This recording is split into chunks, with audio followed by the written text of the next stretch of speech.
আল্লাহ তাআলা দান সাদাকা করতে বলেছেন। এই দানের মাধ্যমে আপনার আমার বিপদ আল্লাহ দূর করে দিবেন।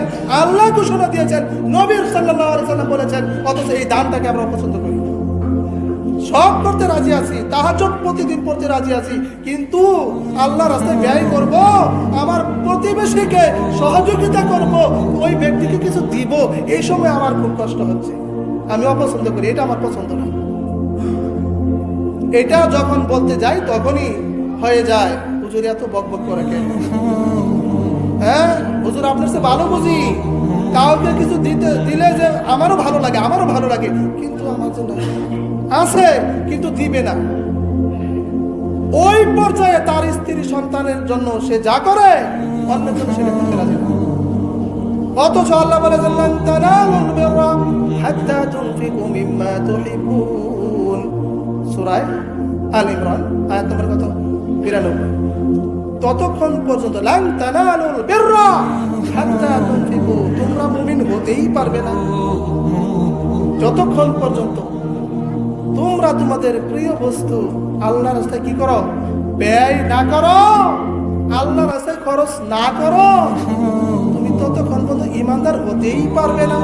ইয়াতীম ছেলে আল্লাহর নবীর কাছে বলেন, ইয়া রাসূলুল্লাহ, আমি যে বাড়িতে থাকি, এই বাড়িতে থাকার অবস্থায় বাড়ির যে দেওয়ালটা আছে, এই দেওয়ালটা একটা ইহুদির একটা খেজুর গাছ, ওইটা পড়ে যায়। কোথায়? যদি তার জায়গা তার, জমি তার, কিন্তু ইহুদির একটা খেজুর গাছ তার জমিনে আইসা পড়ছে। এই জন্যে ওই খেজুর গাছটা না কাটলে তার বাড়ি বা ঘরের দেওয়ালটা সোজা হয় না, সঠিক হয় না। এই জন্য আল্লাহ প্রথমে ইহুদিকে ওই ব্যক্তি বললেন, ওই ইয়াতীম সন্তান বললেন যে, ভাই আমি তোমাকে কিছু টাকা দেই, বিনিময়ে এই গাছটা তুমি কেটে দাও, আমার ঘরটা আমি সোজা করি।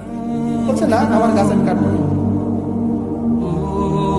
এবার বিশ্ব নবীর কাছে গেলেন, বললেন, ইয়া রাসূলুল্লাহ, আমার এই অবস্থা, এই গাছটা না কাটলে আমার ঘরটা সোজা হয় না, পরিপূর্ণ হয় না।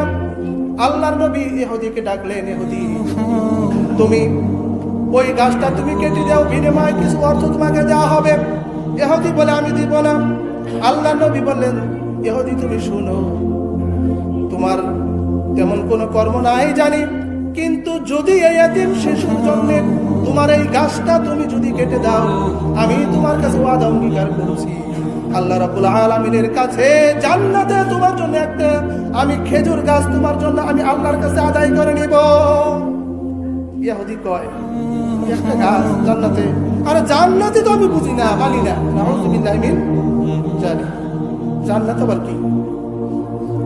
আল্লাহর নবী আর জোরাজুরি বিরাবিরি করলেন না, কিন্তু যখন এই কথাটা বলেছেন যে তুমি যদি এই সন্তানের, বালক এতিম সন্তানের জন্য, তার ঘরের ব্যবস্থার জন্য তুমি যদি তোমার সেই খেজুর গাছটা কেটে দাও, তাহলে তোমাকে জান্নাতে একটা খেজুর গাছ আমি আল্লাহর কাছ থেকে তোমাকে নিয়ে দেব। এই কথার কদর ইহুদির কাছে নাই, কিন্তু সাহাবীর কাছে কেমন আছে? আবু দাহাদা আরবের মধ্যে তৎকালীন সময়ে তার বাগানে সবচেয়ে বড় 600 খেজুর গাছ সহ একটা বিশাল খেজুরের বাগান, যেই বাগানে সবচেয়ে আরবের মধ্যে উন্নত মানের খেজুর হতো। ওই আবু দাহাদা ইহুদিকে বলছে, আল্লাহ নবীকে বলছে, হে আল্লাহ রাসূল, ইহুদিকে আপনি যে অফারটা দিলেন, এই অফারটা কি আমার জন্য প্রযোজ্য হবে? আমি যদি ওই গাছটা ক্রয় করে দেই, তাহলে আমার জন্য কি জান্নাতে একটা খেজুর গাছ থাকবে নাকি? আল্লাহ নবী বলেন, নাআম, হ্যাঁ থাকবে। এই কথা শোনার সাথে সাথেই ইহুদির কাছে চলে গেল আবু দাহাদা। যাওয়ার পথে বলতেছে, ইহুদি, তোমার এই খেজুর গাছটা আমি যে কোনো মূল্যে চাই, কত টাকা তুমি নিবে বলো? ইহুদি বলে, কোনো টাকার বিনিময়ে আমি খেজুর গাছ বিক্রি করব না, আমি নিজেও কাটবো না। তাহলে আমার যে বাগান আছে, এই বাগান থেকে 10টা 20টা 100টা খেজুর গাছ তোমাকে আমি দিয়ে দেব, না দিব না। এবার এক পর্যায়ে আবু দাহাদা বললেন, ও ইহুদি তুমি শোনো, আরবের মধ্যে সবচেয়ে খেজুর উন্নত মানের খেজুর আমার বাগানে হয়ে থাকে এবং বিশাল খেজুরের বাগান। এই বাগানটাকে এই একটা গাছ কেটে দিবে আর এতিম বালকের জন্য তার ঘরের ব্যবস্থা করে দিবে। এই জন্য আমি পুরা বাগানটাই তোমাকে দিয়ে দিচ্ছি, তুমি দিবে নাকি বলো? এবারে হদি রাজি হয়ে গেল।